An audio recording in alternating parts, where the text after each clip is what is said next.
Todos aspiramos a alcanzar grandes cosas. ¿Cuántos de nosotros no nos hemos visto y dicho, yo quiero hacer esto? Pero déjame decirte que una cosa es lo que desees y una cosa es que lo vas a lograr. ¿Y por qué? Porque puedes cometer errores en el camino. Y muchos lo cometemos porque nadie nos enseña a estar a cargo. Yo te voy a compartir 5 errores que a lo mejor puedes estar cometiendo y que te van a limitar, o por lo menos te van a retrasar muchísimo en tu desarrollo profesional. No los hagas. Que no te suceda lo que me pasó a mí, que fue una crisis fuerte, déjame decirte. Ahora, es importante entender por qué suceden y de ahí cacharte para que no los repitas. De eso es de lo que vamos a hablar en el podcast del día de hoy. Así que, ¡venga! Impactantes, ¿cómo están? Bienvenidos una vez más a su podcast Liderazgo de Impacto. Como bien saben, mi nombre es Mario Elsner y actualmente me toca liderar una compañía global en 3 países. Aparte, soy CEO y fundador de Business Game Changers, que es esta escuela de liderazgo moderno.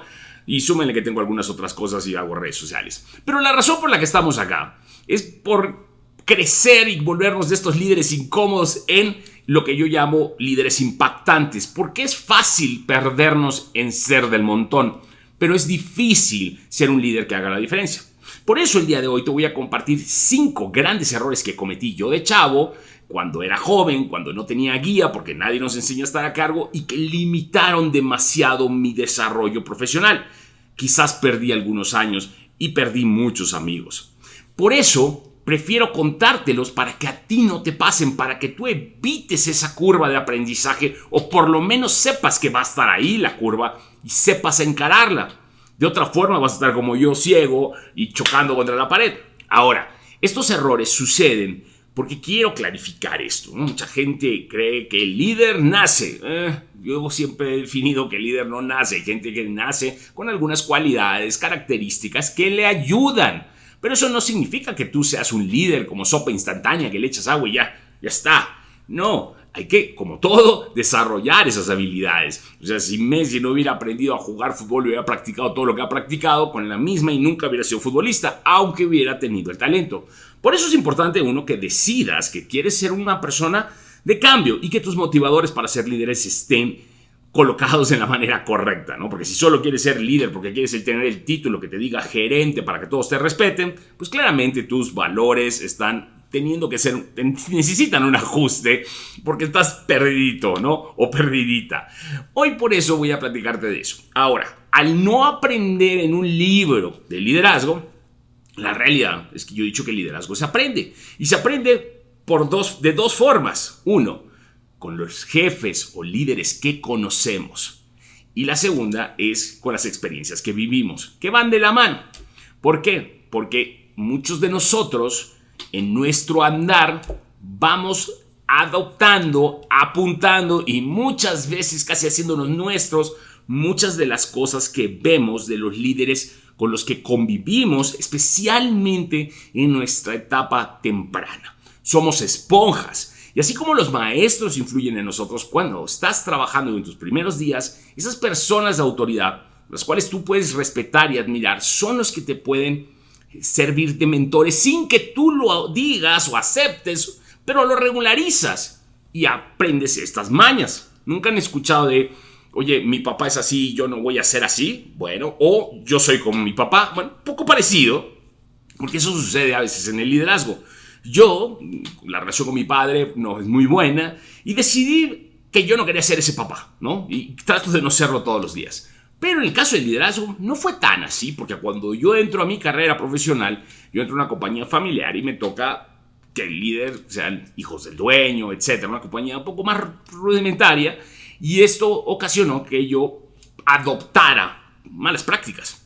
Que lo peor del caso es que, sumados a mi carácter, sumados a esta incomodidad que yo siempre transmito, y que mis formas no son las adecuadas, se volvieron nucleares. Y una época negra, que me arrepiento de muchas cosas que las que hice, que hoy, pues no, la manera para mí solucionarlo es cambiando y tratando de decirles a ustedes que no les pase, porque pues uno saca la peor versión. Pero lo malo no era que yo era así, lo peor del caso es que no lo aceptaba y no lo sabía. Y esas fueron las cosas que limitaron mi carrera durante un periodo de tiempo.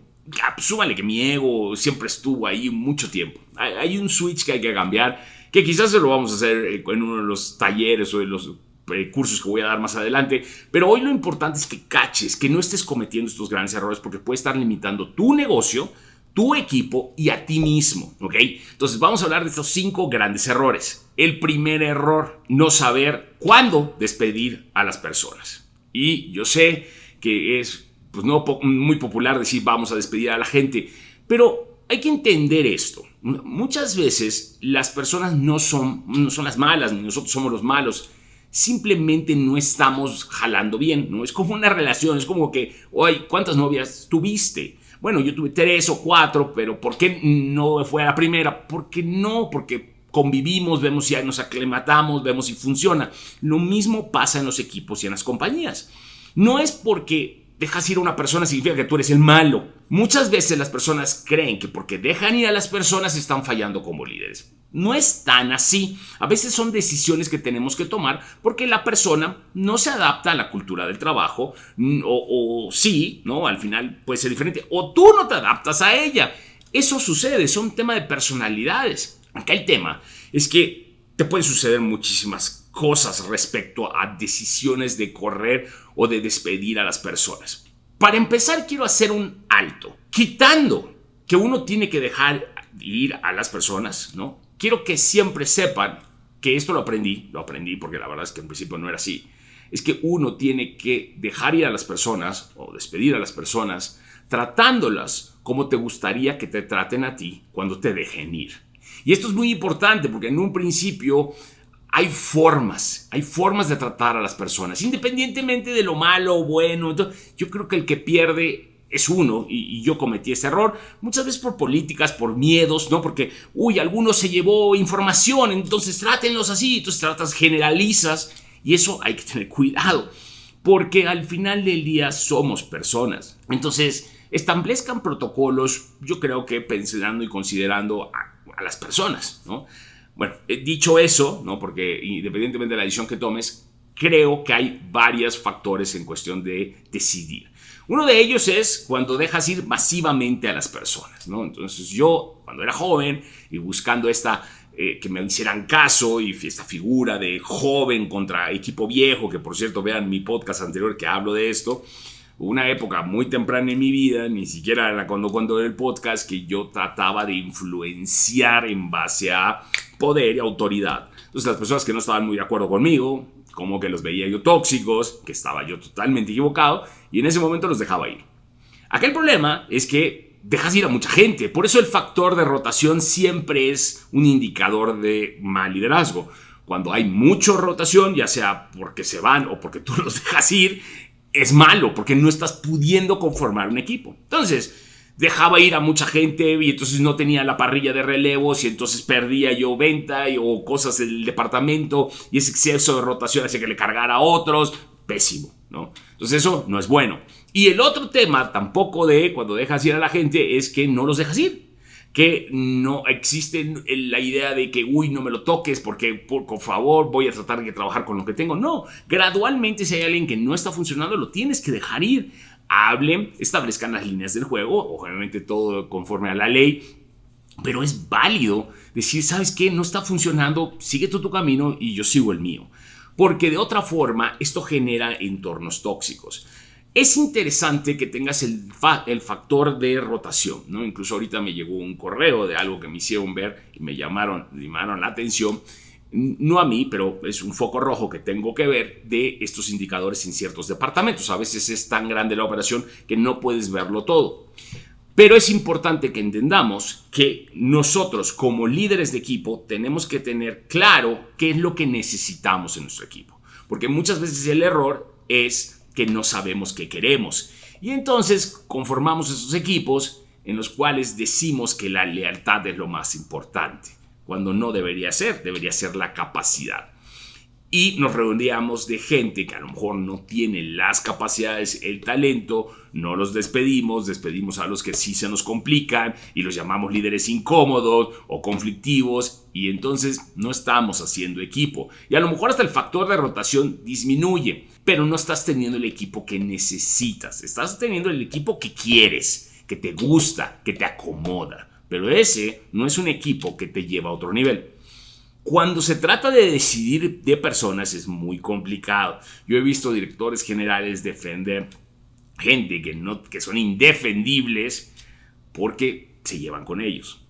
Entonces, esta parte es dura, es difícil, tienes que ser muy apegado al fact, porque también sucede que cuando tienes un equipo y tienes al tipo que te da los resultados o a la mujer que te trae todo del perfecto, pero son tóxicos, o sea, y su vibra, generan chismes, perdón, pero en un momento dado vas a tener que dejarlos ir. No puedes ir acumulando gente que destruye equipos. Y a veces ponemos la relación antes del equipo y no es así. Recuerden que podemos ir en una balsa y todos son nuestra responsabilidad. No podemos permitir que algo pudra o afecte por completo el entorno de la organización.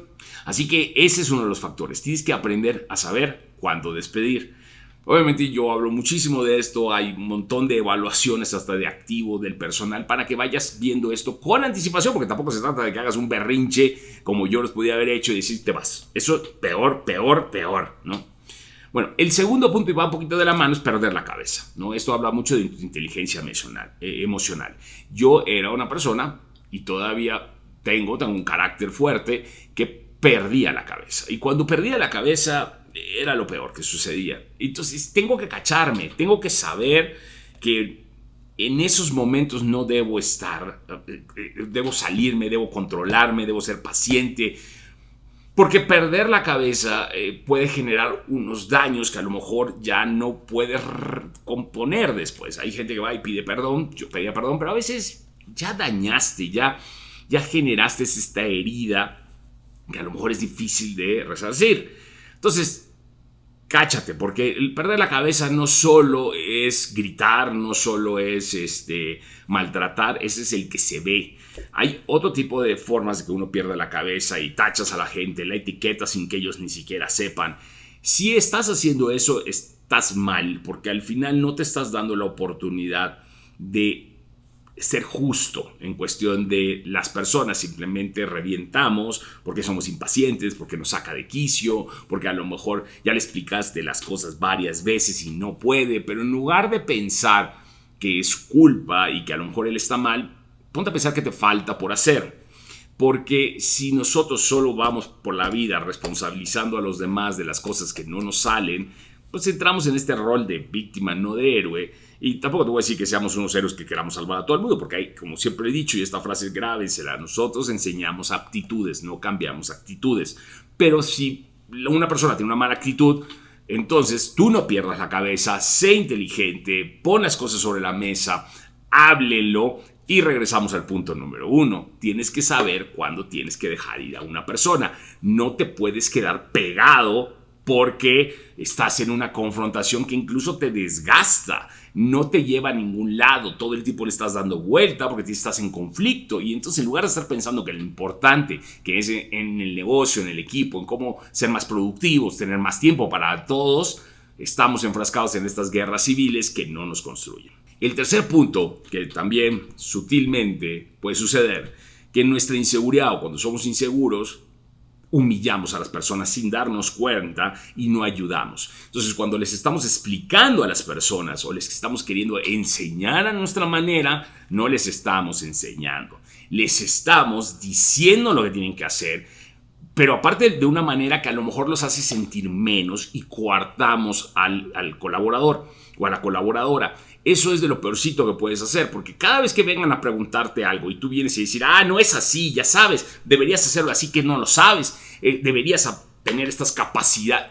Bueno, eso no está bien, porque lo único que estás logrando es disminuyendo la confianza de tu colaborador o colaboradora, lo haces sentir menos y no estás construyendo, porque ya no te van a ir, 1, a preguntar, 2, tampoco lo van a aprender a hacer, 3, no vas a saber y vas a vivir ciego y no vas a saber qué está sucediendo en tu organización. Entonces, pues, ¿de qué te sirve? Uno tiene que tener apertura, dar el recurso adecuado, entender cuáles son las carencias y muchas veces hay que aceptar. A veces son faltas. Todo el mundo dice, entra a la compañía y te capacito. Realmente los capacitamos. Queremos que aprendan cómo se maneja una organización tanto tiempo en 2 días o en 2 videitos o un manual de operaciones. No es tan así, hay muchas cosas que uno va aprendiendo en el camino, pero no puedes tú ningunear y decirle a la gente tú no lo sabes, yo soy el que más lo sabe, y sentirte tú la última Coca-Cola del desierto y hacerles ver que porque tienes 2 días más de experiencia, tú eres mejor. Eso nada más habla de tu inseguridad, que a mí me pasaba mucho porque quería demostrarle a la gente mayor que yo era el que sabía. Y eso es un problema, porque no construye, no genera ni siquiera respeto. Al contrario, daña, porque recuerden, y esto siempre, no sé dónde lo leí, pero es muy importante, la gente no se va a acordar por lo que hiciste. A lo mejor la gente se acuerda por cómo los hiciste sentir y no se te olvide, porque eso es importante. El cuarto punto es no contratar equipos o gente con emoción. Y esto era lo que me pasaba muchísimo. Cuando yo reclutaba gente, reclutaba lo que me gustaba, lo que se acomodaba, lo que se parecía a mí. Me acuerdo que una vez entrevisté a un tipo que era estos de telenovela, que llegaba, que se creía. Yo decía, este payaso. Pero lo contraté. ¿Por qué lo contraté? Porque el tipo supo, era labioso y me conectó y me hizo llevarme al pasado y me identifiqué con él y me vendió. Y lo peor del caso, yo lo compré. Obviamente no funcionó. Era una persona que tenía, desde primera instancia se veía que no iba a adaptarse a la cultura del trabajo, no porque fuera mala persona, simplemente porque pues, no era lo que nosotros buscábamos, una compañía más sobria. Y él era muy extrovertido, muy desorganizado. Y esto genera ciertos conflictos porque contraté mal, porque me dejé llevar por esto. No por el perfil, no por saber lo que se necesita, no por dejar claras las responsabilidades del equipo. Me dejé llevar por la emoción, porque me cayó bien, porque físicamente se veía bien, que así pasa muchas veces, y pongo varios ejemplos, o porque el currículum, o a veces, bueno, no, a mí nunca me pasó eso, pero sé de gente que los contrataba porque tenían estos currículums re lindos y como ellos no habían tenido esa educación, pues contrataban a esta gente porque aspiraban que era mejor. Pero eso tampoco significa que sea la persona correcta. Y entonces nos dejamos ir por formas y por cosas que no agregan. Expulguen, como decimos en Mérida, quiten ahí al arroz para encontrar el frijolito ese que vale la pena, ese que hay que contratar. Pero no contratemos con la emoción, contratemos un poco con la razón. Y 5, este es el peor, ¿no? El peor es que no escuchaba consejos, simplemente me justificaba. Entonces y nos pasa mucho, ¿Cuántas veces no nos han estado diciendo, oye, hay que hacer esto, hay que hacer lo otro? Y yo estoy escuchando, pero no solo estoy escuchando para contestar, para decirte y rebatirte, porque no puede quedarse así, porque yo te voy a ganar, porque voy a llevarte la contraria, porque yo no estoy cometiendo un error. Ese simplemente es tu ego. Tienes que sacar tu ego de la fórmula cuando estás hablando de desarrollo profesional y personal. Para sacar tu ego de la fórmula, tienes que crecer y valorarte y sentir y saber quién eres y en cierta forma aceptar que no eres, porque tratamos de dibujar al mundo esta figura de que nosotros somos así, que somos los líderes máximos, perfectos. No es cierto. Cuando tú regularizas y aceptas que eres una persona normal, que es normal cometer errores, que es normal perder la cabeza, que es normal no tener dinero, que es normal estar arrugado, entonces es cuando empezamos a construir, porque entonces empezamos a platicarnos a nosotros mismos qué necesitamos o qué nos hace falta. Y empezamos a detectar estos grandes errores que uno comete. Al menos eran los que a mí me estaban limitando. Así, oye Mario, ¿y cómo fuiste aprendiendo? Pues creo que lo he dicho en varios episodios del podcast, pero si no, rodéense de gente que les sume, gente que ustedes escuchen, gente que les digan que son unos idiotas o unos idiotas a veces. Porque yo he tenido la fortuna de, al menos no de tener una vida muy familiar, porque yo no tengo tanta familia, pero lo que sí tengo son grandes amigos, amigas, colaboradores que me dicen lo que piensan y yo escucho. Y lo más importante, porque recuerden que a veces el problema de los errores, porque yo siempre he dicho que el fracaso no te construye, el fracaso no te lleva a ningún lado. El fracaso no te lleva a ningún lado si tú no lo aceptas, si tú no aprendes y si tú no cambias. Porque fracasar y repetir no te lleva a nada, pero tienes que aceptar que cometiste un error. De ahí, ajustar y aprender y cambiar. Porque de otra forma, simplemente vas a seguir en el mismo lugar dando vueltas en círculos y vas a seguir cometiendo estos errores y te vas a seguir preguntando por qué no te promovieron, por qué no has crecido tu negocio, por qué cariños sigues en el mismo lugar. La respuesta es porque estás cometiendo errores que no estás queriendo aceptar. Y eso es lo que te está limitando. Te agradezco tu tiempo en este podcast. Espero que te haya sido de ayuda, que te compartí estos 5 errores. Claramente pueden haber muchísimos más. Estos son los que yo viví y que fui ajustando. Y si llegan a querer saber cuál ha sido el más difícil, claramente ha sido el de perder la cabeza. Para mí el tema de manejo de la inteligencia emocional ha sido lo más complicado de mi trayectoria. Todos los días lucho con ello. Es algo que es mi gran motor, pero también es mi gran dolor. Y tengo que trabajar con él todos los días. Ahí te la dejo y espero que me acompañes en los siguientes podcasts. Suscríbete al canal, regálame 5 estrellitas o dale like en YouTube si crees que me lo gané. Y por favor, ayúdame compartiendo este contenido porque es un contenido que creo que puede ayudar a otras personas que quieren hacer un cambio, que quieren desarrollar equipos, porque al final nadie nos enseña a estar a cargo. Ahí te la dejo y nos vemos en el siguiente podcast.